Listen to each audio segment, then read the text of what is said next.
Buen día, amigos, hermanos, hermanas. Quisiera en este día poder hablar un poquito acerca de los problemas y soluciones de fondo que tenemos que encarar en nuestra vida. Y quisiera comenzar con una pregunta. ¿Qué problemas nos afligen hoy? Bueno, no hace falta pensar mucho para saber los problemas que hoy nos afligen. Obviamente, todo lo relacionado con la pandemia, obviamente problemas de trabajo, de recesión económica, personas que han tenido que disminuir su trabajo, todos estamos un poquitito dentro de esta situación, dentro de esta misma tormenta, otros que han perdido su trabajo, empresas que no saben si van a subsistir o no, preocupaciones en relación al futuro, pérdida de seres queridos, personas que quizá no han realizado duelos por seres que han perdido en su infancia, en su adolescencia, en su juventud, matrimonios en desavenencia, matrimonios que están por separarse, problemas de padres con sus hijos o de hijos con sus padres. Y todos estos son ciertamente problemas graves. Todos son problemas graves. Pero hay un problema de fondo que es mucho más grave que cualquiera de estos problemas. Obviamente, ninguna de estas circunstancias debe subestimarse. Sabemos la importancia que tienen las experiencias de la infancia para una persona. Sabemos lo difícil que es superar una pérdida, un duelo. Sabemos la complicación del panorama que vive la Argentina y que vive en general el mundo hoy, y la Argentina en particular. Pero quisiera también recordar las palabras de Carlile, que decía: no es tanto lo que las circunstancias nos traen a nosotros, sino lo que nosotros traemos a las circunstancias, lo que hace la diferencia entre los seres humanos. Este filósofo lo decía muy bien: no es tanto lo que las circunstancias nos traen, sino lo que nosotros traemos a las circunstancias desde nosotros mismos. Vamos así acercándonos al Evangelio, vamos así acercándonos al problema de fondo. Hoy quisiera predicarles el Evangelio puro. Y titulé este mensaje así: problemas y soluciones de fondo, porque quiero predicar el Evangelio del Señor Jesucristo.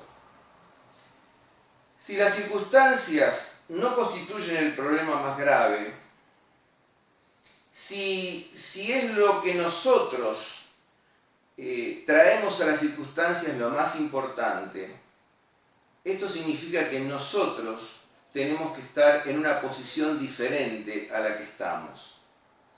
Y realmente, para estar en una posición diferente a la que estamos, debemos por lo menos hacer tres cosas. En primer lugar, enfocar tu verdadero problema. Enfocar nuestro verdadero problema. Tu verdadero problema, nuestro verdadero problema, no es ninguno de los que mencionamos, es el pecado. Nuestro verdadero problema es el pecado. En Romanos capítulo 3, versículo 9, la segunda parte dice: después de haber hablado en el capítulo 1 y en el capítulo 2, primero del pecado de los no judíos, después del pecado de los judíos, termina diciendo: ya hemos acusado tanto a judíos como a gentiles, diciendo que todos están bajo pecado. Como está escrito, no hay justo ni aún uno. Primera cuestión importantísima: no hay justo ni aún uno. Absolutamente ninguno. Y después el autor, Pablo, autor de la carta a los Romanos, sigue haciendo un entretejido, un hilván de textos tomados de los salmos, de los proverbios, del profeta Isaías y demás. Y entonces dice, aclarando un poco este tema de la pecaminosidad de todos: no hay quien entienda, no hay quien busque a Dios, todos se apartaron. Luego el texto habla Por ejemplo, de los pecados de la lengua, de las cosas que decimos y agravian y ofenden, de los hechos que hacemos que dañan a otros. Podríamos también agregar nosotros las omisiones, aquellas cosas que no hacemos y que podríamos haber hecho.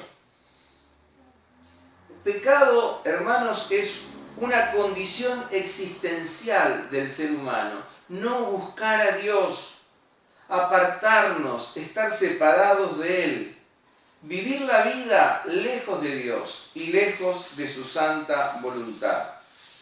Entonces, en este sentido, desde otra perspectiva, desde la perspectiva jurídica, que es la que está tratando aquí el apóstol Pablo en la carta a los romanos, pecado es, según esta metáfora judicial, un estado de culpabilidad ante Dios como juez.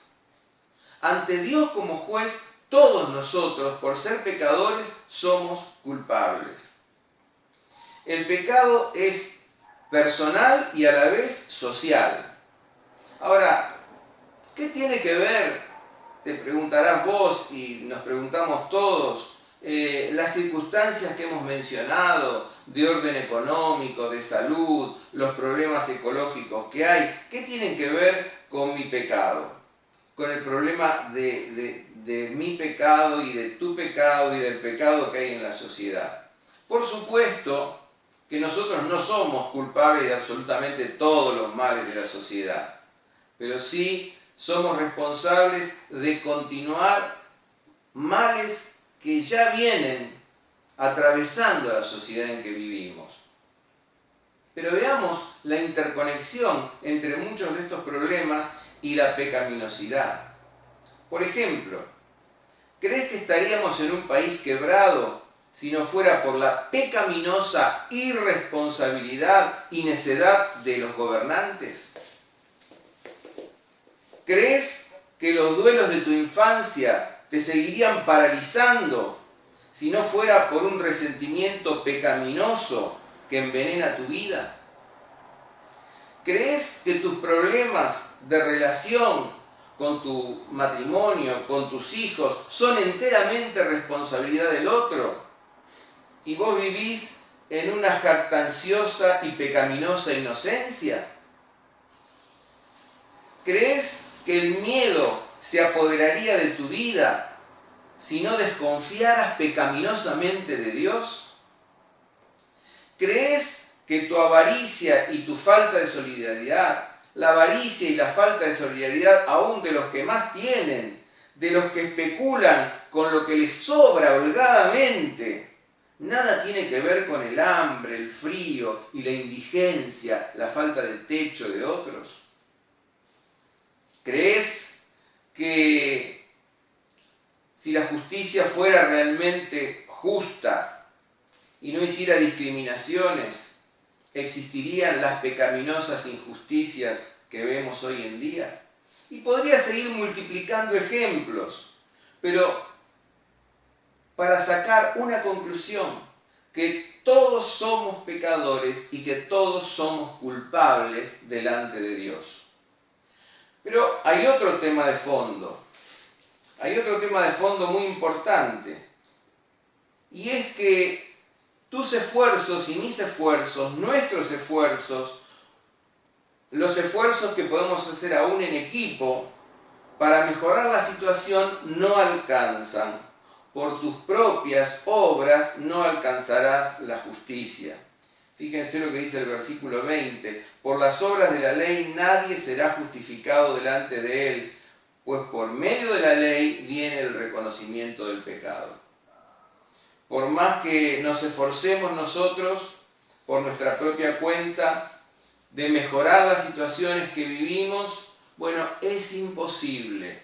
Nuestra carne es débil y realmente nadie puede justificarse delante de Dios por sus propios méritos, por las obras de la ley, como dice aquí nuestro texto. Pero esto se agrega un tercer problema, y un problema realmente muy serio. Un problema de fondo, que es peor. Aquí vivimos 60 años, 70 años, 80, 90, ¿cierto? En los mejores casos. Pero viene la muerte, y con la muerte el juicio de Dios. Y todos somos transgresores de la ley de Dios. Y todos estaremos bajo su tribunal. Y por supuesto, nuestra culpabilidad ya se ha probado. Todos somos pecadores, no hay inocencia. Toda boca se ha cerrado y estamos esperando la sentencia condenatoria de parte de Dios. Ustedes fíjense lo que dice este texto. Para los que están, todo lo que se dice, lo dice a los que están bajo la ley, para que toda boca se cierre y todo el mundo quede bajo el juicio ante Dios. O sea, nosotros somos como aquellos condenados que están con la boca cerrada y con la cabeza gacha ante el tribunal de Dios, esperando sencillamente la sentencia condenatoria. Yo creo que mucho del miedo a la muerte tiene que ver con este miedo, con el miedo a la condena de parte de Dios. A una condena que es una condena realmente definitiva, porque es la condena de parte de Dios. Entonces hay tres problemas de fondo. Primero, todos somos pecadores y todos somos culpables delante de Dios. Segundo, todos somos incapaces de salvarnos por nuestra propia cuenta. Tercero, todos estamos ante el juicio de Dios y ante la posibilidad de la condenación de parte de Dios. Ahora, ante este cuadro, ¿podés visualizar cuáles son los problemas de fondo? ¿Te siguen preocupando demasiado los problemas de este mundo, los problemas transitorios? Yo me preocuparía un poco más por estos problemas de fondo, los que tienen que ver con mi pecado, los que tienen que ver con mi imposibilidad de superar ese pecado, los que tienen que ver con esa espera del juicio y de la condena por parte de Dios. Ahora, si nosotros tomamos conciencia de nuestra situación y de nuestros problemas de fondo, en segundo lugar, tenemos que conocer la verdadera solución a estos problemas. Y la verdadera solución tiene que ver con el Evangelio. Ahora, ¿quién puede valorar el Evangelio, que quiere decir buena noticia, si no sabe y no conoce la situación en que vive? Y la situación en que vive y el problema de fondo que vive es el que hemos descrito. Pero entonces ahora aquí en el versículo 21 de la carta a los Romanos hay un cambio. Es como si se abriera una puerta y se saliera de una situación a otra, de una habitación a otra. Dice, pero ahora, un adversativo, pero ahora, aparte de la ley, no podría decir aparte de la justicia de la ley, se ha manifestado la justicia de Dios atestiguada por la ley y los profetas. Aparte de la justicia de la ley, se ha manifestado la justicia de Dios. La justicia de Dios es diferente a la justicia de la ley. Porque la justicia de la ley es una justicia retributiva. Te da lo que mereces por tus pecados. Si por tus pecados mereces condenación, bien, la ley te va a condenar.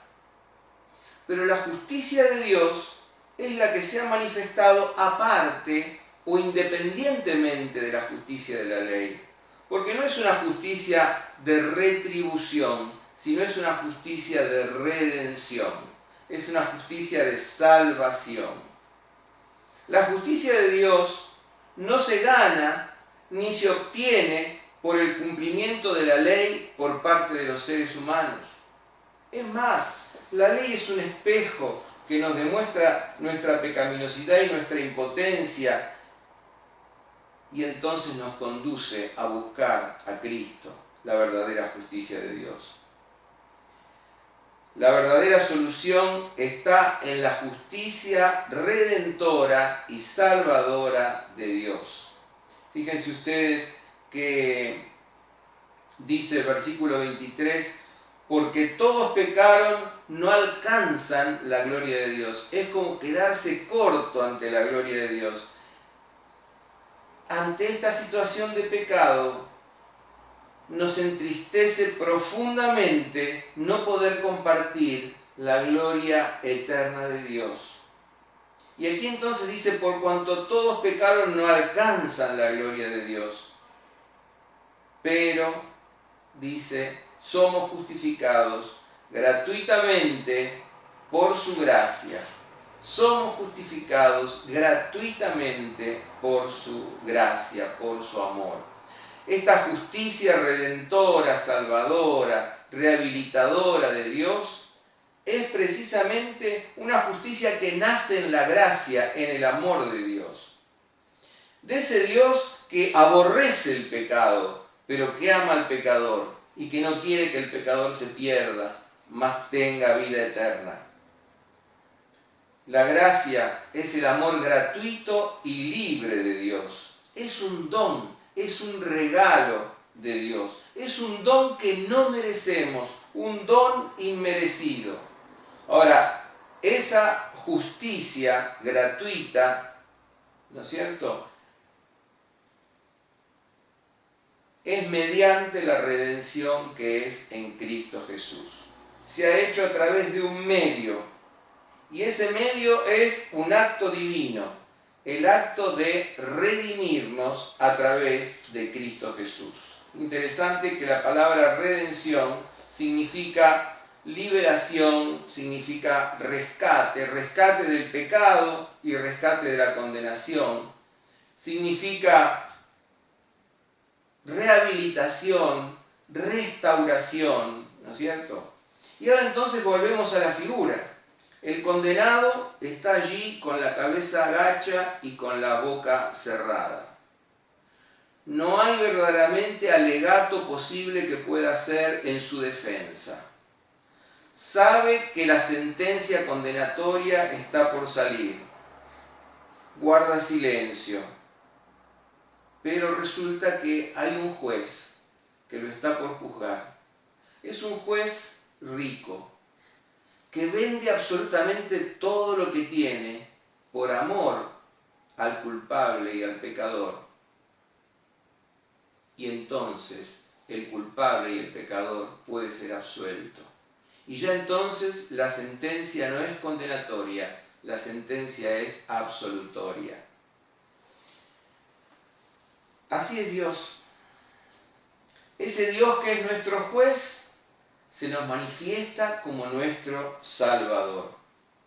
Es interesante que en una conferencia que hicimos en el seminario con otros profesores de otras áreas, por ejemplo el profesor Walter Merino en el área de hebreo, él nos mostraba como todas las raíces hebreas que hablan de justicia de Dios, ¿no es cierto?, tienen que ver con salvación. La justicia de Dios tiene que ver con la salvación nuestra. Pero nosotros tenemos que tener muy en cuenta que como demostración de su justicia, Dios lo ha puesto a él, al Señor Jesucristo, como expiación por la fe en su sangre a causa del perdón de los pecados en la paciencia de Dios. Con el propósito de manifestar su justicia en el tiempo presente, para que Él sea justo y a la vez justificador de los que tienen fe en Jesús. Hermanos, qué importante que es saber que lo que para nosotros es un regalo, para Dios es algo, ha sido y es y sigue siendo y será algo muy costoso. Tan costoso como que en Dios hubo una muerte, la muerte de su Hijo Jesucristo. El versículo 25 dice, como demostración de su justicia, como manifestación de su justicia aparece la expiación que el Señor Jesucristo hizo sobre el madero de la cruz en el Gólgota. En una tarde oscura, en una tarde sombría, en una tarde donde reinaban las tinieblas, en las profundidades del Gólgota, con sus brazos extendidos, el Señor Jesucristo mostraba cómo Dios soporta nuestros pecados, cómo Dios expía nuestros pecados. Como demostración de su justicia, Dios ha puesto a Jesús el Cristo como expiación para que pudiéramos obtener el perdón de nuestros pecados en su paciencia. Qué bendición, hermanos, en su paciencia. Qué importante que es esto, porque la justicia de Dios no es indulgencia. Indulgencia es como si Dios se tapara los ojos, se hiciese el distraído y no viese nuestro pecado. Pero Dios no es así. Dios no pasa por alto el pecado. Tampoco la justicia de Dios es una justicia retributiva, porque si Él nos fuera a retribuir conforme a nuestros méritos, estaríamos todos condenados. La justicia de Dios es salvadora, es rehabilitadora, es restauradora. Dios, que aborrece y siente ira y odio hacia el pecado, sin embargo ama al pecador. Y esa mezcla de ira y de amor se traduce en el dolor de Dios manifestado en la cruz de Jesucristo, allí donde Él expía nuestros pecados. Su dolor expía nuestros pecados. En este tiempo estaba leyendo la historia de un médico relativamente joven que, por tratar con personas con coronavirus, muchos fueron recuperados, él falleció. Si esta historia realmente nos conmueve, ¿cuánto más nos debería conmover el Señor Jesucristo, que no tuvo pecado, pero entregó su vida por cada uno de nosotros, soportó nuestros pecados? Él manifestó en la oscuridad de aquella tarde en el Gólgota, manifestó en medio de las tinieblas el dolor del Padre por nuestro pecado, el dolor del Hijo por nuestro pecado, el dolor del Espíritu por nuestro pecado. Y allí asumió nuestro pecado en la cruz del Calvario. Allí Él demostró que es justo, no que es un Dios que pasa por alto el pecado, sino que Él mismo lo asume y al ser justo es capaz de justificar a la humanidad. El dolor de Cristo sobre el madero es el dolor de Dios que asume nuestro pecado, sufre la intolerable maldad de la humanidad. Allí, con sus brazos extendidos sobre la cruz del Calvario, esos brazos fuertes que soportan la cruz, allí entonces Él carga tu pecado y Él carga mi pecado. Allí entonces, levantando la cabeza, dice: Padre, perdónalos, porque no saben lo que hacen. Allí entonces, con sus brazos extendidos, abraza a toda la humanidad y con su cabeza, que la dirige hacia el cielo, une a los seres humanos con Dios. El acto más grande de la historia, el acto más importante de la historia, allí donde el Hijo sufre nuestro propio infierno. Cuánta gratitud debe haber en nuestro corazón por esto. En esta semana yo recibí una canción de la hermana Susana Richarduli, canción que quisiera compartir con ustedes como parte del sermón, porque me falta un punto de 5 minutos para orar con vos, pero quisiera que esta canción la escuches ahora, en este mismo momento, que esta canción la puedas escuchar ahora, porque es parte del sermón, es parte de lo que quiero decir, nada más que en forma cantada.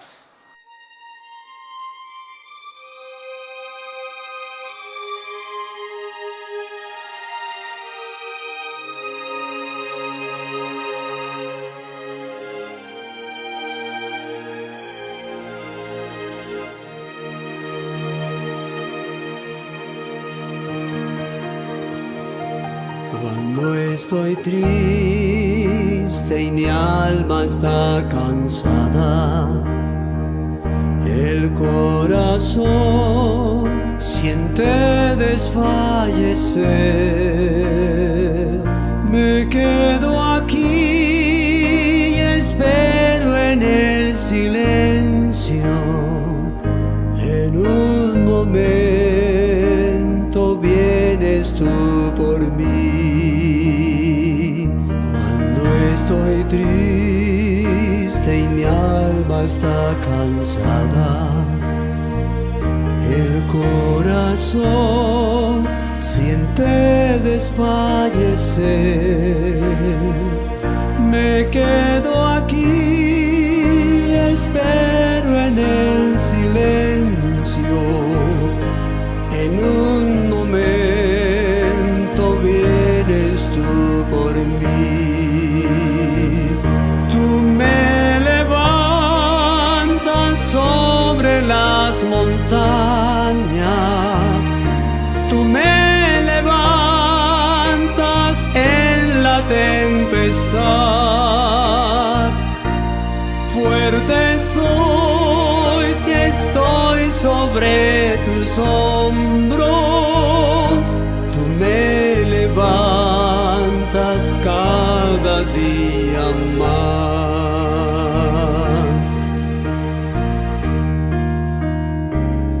Cuando no hay fe, no puede haber milagros. Cruzando mar tan solo y sin amor. Cuando pensé que mi alma había muerto, llegaste tú como la luz del sol. Tú me levantas sobre las montañas. Tú me levantas en la tempestad. Fuerte soy si estoy sobre tus hombros. Tú me levantas cada día más.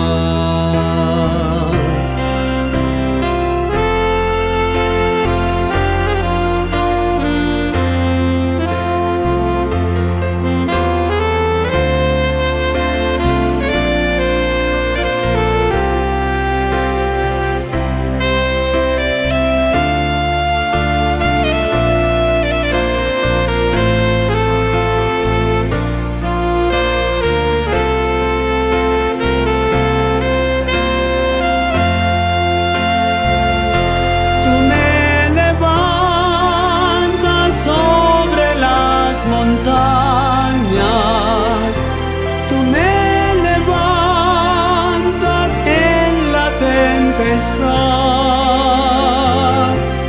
Fuerte soy si estoy sobre tus hombros. Tú me levantas cada día más.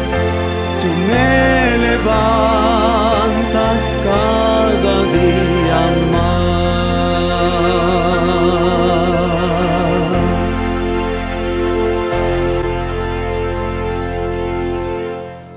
En tercer lugar, Dios nos da el don de su justicia inmerecida. Dios en Cristo nos rehabilita y nos justifica. Él nos levanta de nuestras miserias y de nuestros pecados. Él nos levanta de nuestra tristeza.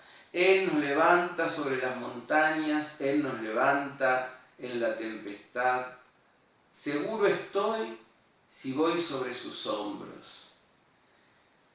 Ir sobre los hombros de Cristo. Me recordaba ahí cuando mi padre me llevaba a mí sobre sus hombros. Sobre esos hombros de Cristo en el madero, Él cargó con todos nuestros pecados. Y tu vida tiene que ser la vida de un peregrino que va cargando la bolsa de sus pecados, pero que la deposita a los pies de la cruz de Cristo. Porque es allí, a los pies de la cruz de Cristo, donde Él puede sentir el abrazo de Dios, el perdón de Dios y puede comenzar a caminar libre de carga y de culpa. Por eso, mi querido amigo y hermano, deja todos tus pecados en la cruz de Cristo. Poné tu fe en el Señor Jesucristo. ¿Qué es la fe? La fe es la mano del alma que se extiende vacía, decía Spurgeon, para recibir el don de Dios. ¿Qué es la fe?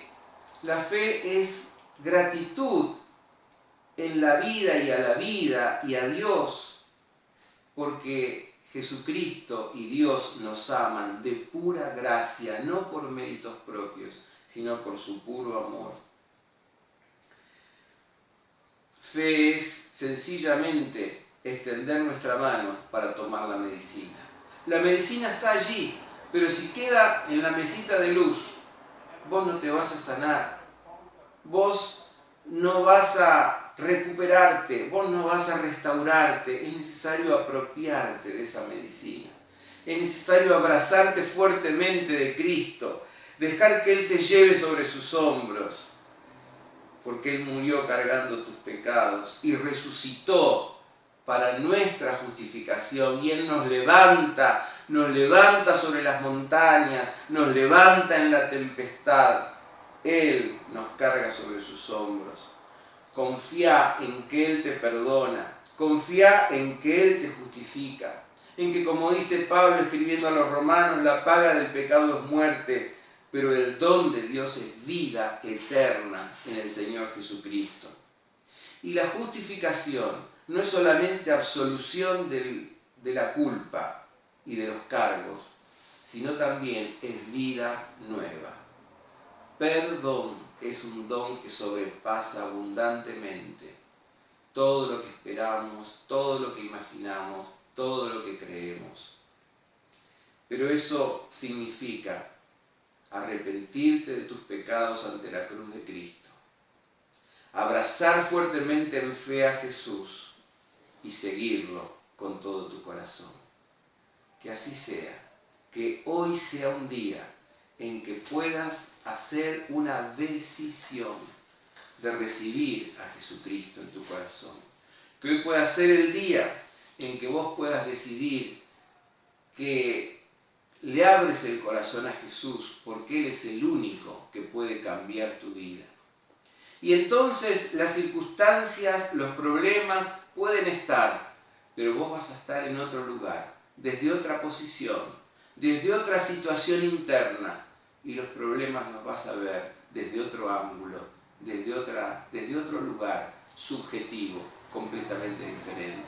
Y los vas a encarar de una manera completamente diferente. Yo quisiera orar por vos. Si vos en este día tomás la decisión de seguir a Jesús, yo te pido que vos repitas conmigo esta oración en el lugar donde vos estás. Repitas conmigo esta oración. Señor Jesús, vengo hoy a ti. Pido que perdones mis pecados. Te agradezco por tu muerte en la cruz del Calvario. Creo que tú allí cargaste con mis pecados y con mi vida. Y te doy gracias. Y te doy gracias. Creo que cuando cargaste con mi pecado, me abriste la puerta del cielo.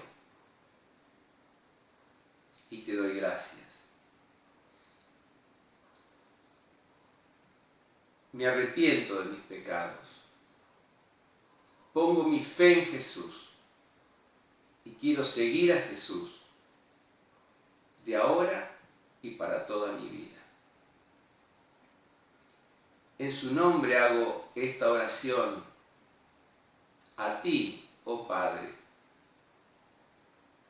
en el nombre de Jesús y en el poder de tu Espíritu Santo, que pido que llene por completo mi vida. Amén y amén.